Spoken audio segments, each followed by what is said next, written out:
Cats and dogs. There was a time when cats and dogs lived as friends. They were not enemies. They ate and played together. But then they became bitter enemies. Do you know how?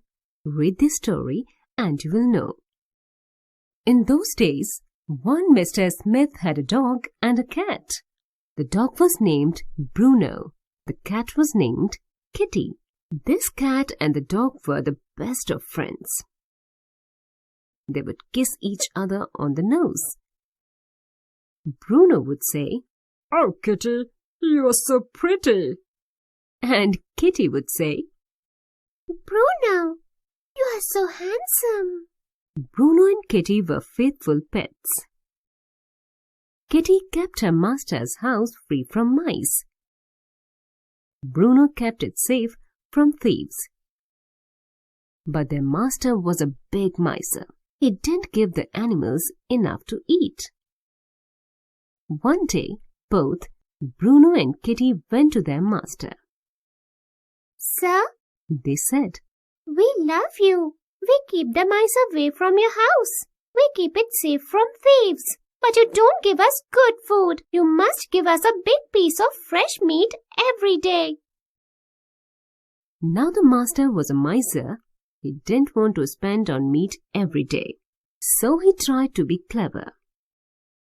"You will fall ill," he said, "if you eat meat every day." "We don't care," said the animals. "And there is one thing more. You must sign an agreement. You must promise to give us meat every day." So Mr. Smith had to sign an agreement. In it, he wrote that he would give the animals a big piece of meat daily. Kitty took the agreement and hid it in the loft. Mr. Smith gave the animals meat for a week. But then he said that meat was expensive, so he stopped buying meat for the animals. He again started giving them only bread and a little of milk. Both Bruno and Kitty were angry. They went to Mr. Smith and said, "Sir, you promised to give us fresh meat every day. But where is the meat?" "Did I make any promise?" asked Mr. Smith.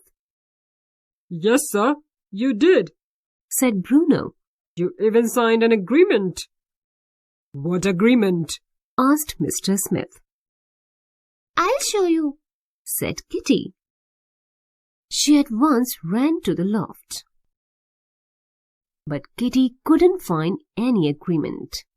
She found only small bits of paper there. The mice had nibbled the paper badly.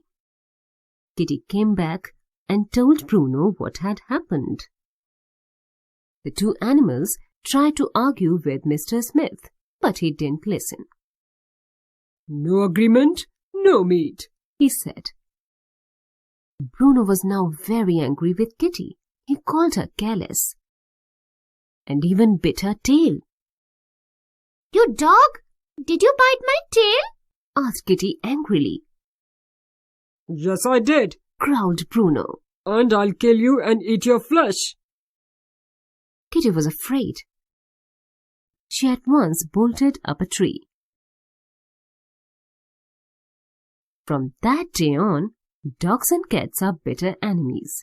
And from that day on, cats have hated mice.